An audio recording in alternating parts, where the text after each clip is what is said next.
Hi, I'm Kandie Frederick with Country Real Estate. If you're planning on selling your home this spring, your timing is great. There are a lot of buyers in the market right now, and as a seller, know that some of these buyers are experienced and some are not. I'd like to walk you through a couple of scenarios we're seeing. So, housing market activity has slowed since interest rates stagnated around 7%, but that's improving and prices are still high in most areas due to the low inventory. This has created a situation where a lot of home buyers have warped expectations of what a good first offer on your home should look like, and you need to know how to respond. I know a low offer can be insulting, but you need to think strategically when selling your biggest asset. Today, I'll go over how you should strategically react to a low offer to ultimately get the deal you wanted all along. First tip, check the comps one more time. Often, the first offer the seller receives is the best offer, and we should keep that in mind. But maybe that's not the case, and let's say it came in pretty low. Before you deal with that low offer, double check that it's actually as low as you think it is. The housing market changes at a rapid pace, so make sure your home is still worth what you thought it was. Check comparable homes in your area to see where prices are trending. Also, ask your buyer's agent if they reached their price based on their own comps. If you can prove home prices in your area are actually higher than what they thought, they might be willing to increase their offer without much negotiating. Remember, the market ultimately decides the value of your home, not your asking price. Tip number 2, always counteroffer. So you've checked the comps, your home is still as valuable as you thought, and your buyer isn't budging. What now? In my opinion, it's always worth it to counteroffer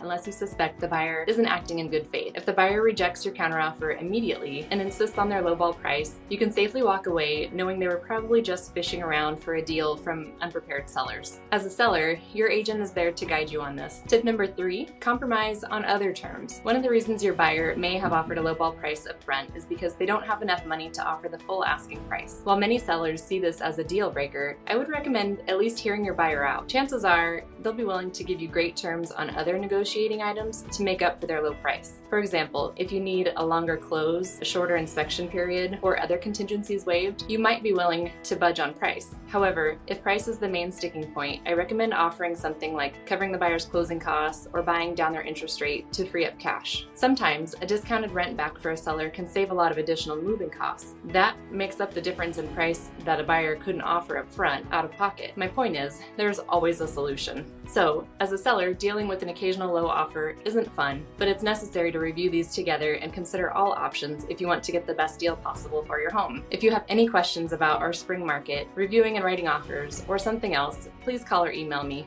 I'm always willing to help. Thanks for watching.